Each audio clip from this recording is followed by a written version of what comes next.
What's up, boys and girls, ladies and gentlemen? I have a video for you today. So, as I was deciding what ship to purchase with some money I had saved up, I did a study for a video game, and they gave me some money for it. It was actually quite fun. I really enjoyed it. It's all under NDA, so I can't say what it was, but it was really enjoyable. Anyway, they gave me some money. I was like, I want to buy Star Citizenship because as I was counting it up, some of the ships that I was waiting to get end game would take me so many hours of work that it would just feel not worth my time. And more importantly, the game gets reset more often than not, and we're looking at a reset very shortly into 3.18. So for me, I was kind of just, and when 4.0 hits, that's gonna be a whole other thing. So anyway, as part of that, I was just sitting there thinking to myself, man, I really want a new ship. I can't decide which one to get. I was thinking about getting a Cuddy Black. You guys saw that I made a video about how it's really your only option. But you can buy it in game for about 1.4 million credits. And as we discovered in our ERT bounty hunting with the Eclipse, you can grind out about 100K in 20 minutes with an Eclipse. We are going to take out a Retaliator to see how fast we can do them in a Retaliator. And then we're also going to be discovering why the Retaliator was an awesome price. So it is actually still for sale in the store. It's still IAE for me. I hope this video will get up in time for all you folks. There's a good chance it won't though, but when it does go on sale for the next Free Fly event or the next Aegis Celebration Day, go ahead and buy the Retaliator. Not the Bomber, just the Retaliator. Now, the Retaliator has a whole bunch of other functionality that you're going to have to buy later on through modules, etc. This is very similar to how the Sentinel originally was, but they haven't really developed those yet. So right now you're getting a loaner in the Retaliator Bomber. So just to kind of give you all a good sense of how much value that is, let me pull up Star Citizen Tools. This is one of my favorite websites. I'm on here all the time. Let me just swap over here. Boom. All right, so you can see here the Retaliator base. And now let me see if I can remember how to... No. I can't remember how to go back. Aha, okay, I got it. It just wasn't being responsive. Okay, there we go. Trying to remember all of my commands for Chrome and Firefox. So this is the Retaliator base. Note that it is technically in concept, and you're going to later on have to buy these specific modules. So for me, I would probably want the 4 torpedo module for the rear and a cargo module for the front. That would be like, I would be able to do a 3-chain ERT plus an additional single ERT with those 4 missiles, those 4 torpedoes.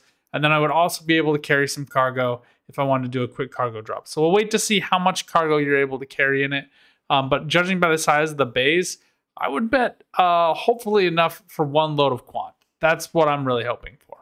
So, and then later on, there's going to be even recharging stations for Titan armor. Who knows when and if that'll even come to the game.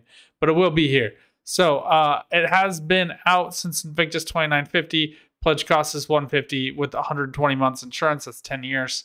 So it is time limited. It is only during certain sales. So this was not actually on my list, but I took it out, flew it again, and I was like, man, I forgot how much I just enjoy flying the ship. It wasn't on my list for 2 reasons. 1, it doesn't have cargo, and 2, there are no pilot-controlled weapons. But what I didn't realize is that the Retaliator Bomber is the loaned vehicle. I did know that. So this is nice. The Retaliator Bomber is your loaned vehicle. It says 4 to 7. You know, like you can decide what to do with that. But I would say like you could fly this ship with a minimum crew complement of 3 and do anything. There's a top turret that has full visibility, 180 degrees, like 3D degrees, where it can spin the entire way around and it can view everything up on top. And the same goes to the bottom. The bottom is slightly hampered by some of these, by the landing gear on the bottom, but it's not too bad. And candidly, if you have, it's an agile enough ship that the pilot can control it. Since they're not trying to hit anything anyway, they can just keep the opponent on top of you. But if you were up in like a PvP situation, you would want both of those, man. So if you have 2 friends, you can go ahead and pilot the ship anywhere, anytime. It actually has a decent amount of health, has a very thick hit pool, and it does also come with 2 size 2s. Wait, maybe full stop is just size 1 actually. Anyway, let's actually just check that real quick. I have it pulled up here. I'm giving myself away here. It does have size 2, XL1, which is great. Yeah, 2 size 2s. So you can take 2 Umbras, which is great. Good shield capacity. That can hold you out in a fight. It's not a size 3 by any means, but it's pretty close. Remember in the game, they use rule of 3. So 3 size 1s equals 1 size 2. 3 size 2s equals 1 size 3 for hit points. So, so that is basically what the rule is there. If you want to see that verified, just come over to Redeemer here. Is a size 3, and you can see these shields are 100,000. Okay, maybe it's actually a lot more than that. I forgot that it actually just goes up by an incredible amount. So if I were to go, yeah, for an A, it's 115 HP. So I take that back. That's not actually true. It would take like 10 size 2s to equal a size 3. But the regen does happen in 50 seconds, whereas here it's 210 seconds. So once you whittle this down, you're able to get good damage on the body. But anyway, I just never, I don't like size 3s for combat and bounties. They just are tedious. So, but you would see that with the Connie. I will say that they are usually quadratic, so or in quadrants. So you only have to take down 25% of the shield. Whereas this would be, I don't think it's in bubble. I think it's front back. So you would have to take down 50% of this shield. I mean, the combined shield power. The thing that I didn't realize, and you're seeing me show it off here, is that you can't fly the Retaliator in Arena Commander because it has no pilot controlled weapons. So what the game has done for you is essentially said, all right, we feel bad about that. So we're going to give you a loaner vehicle. That loaner vehicle, let's just shift over.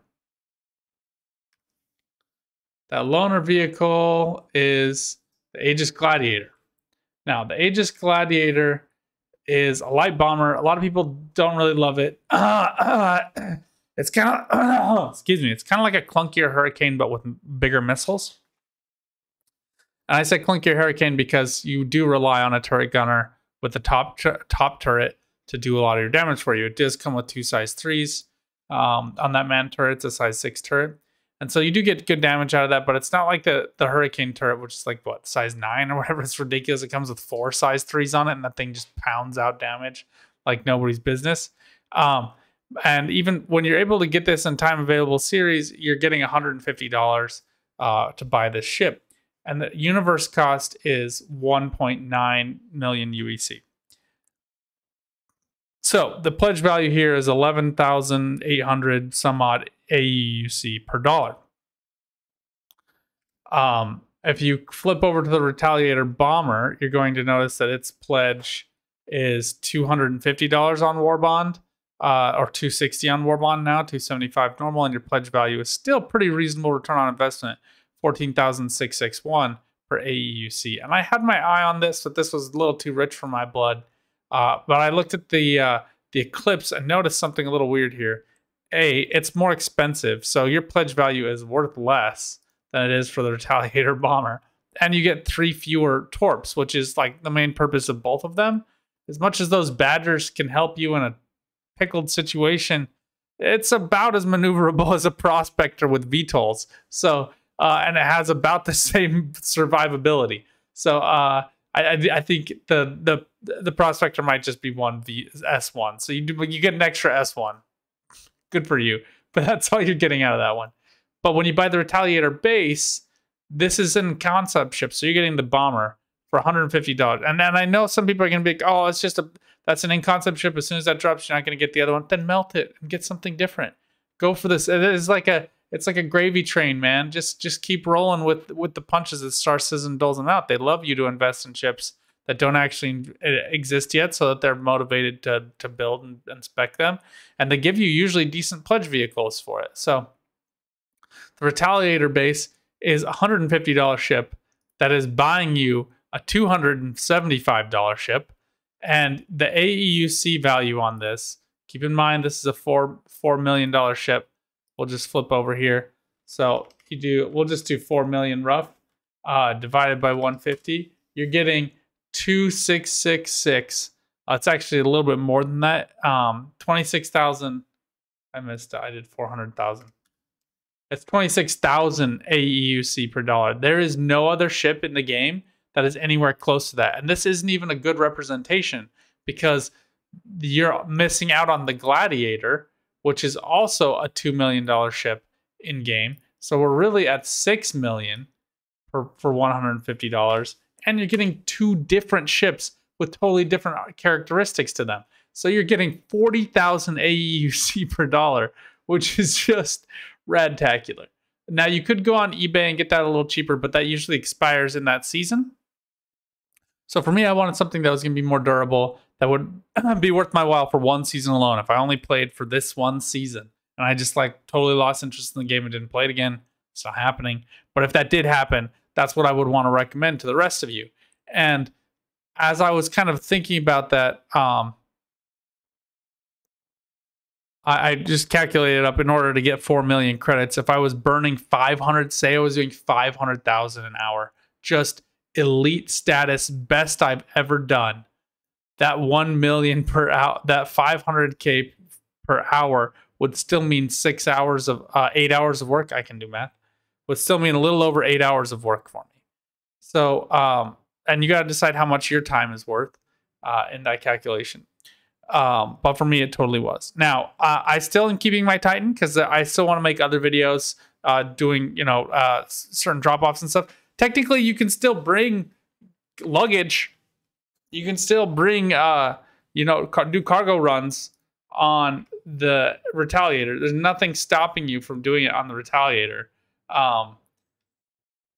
Can't do it on the Gladiator though. But so the whole reason this was brought up, and I was like, oh, I really should make a video and not just to talk about like I bought this thing and I want to justify my purchases. So you'll notice that it was Aegis Day, Aegis, maybe I should say that correctly. And I rented one. And it actually gave me two when I spec'd it, so that's nice.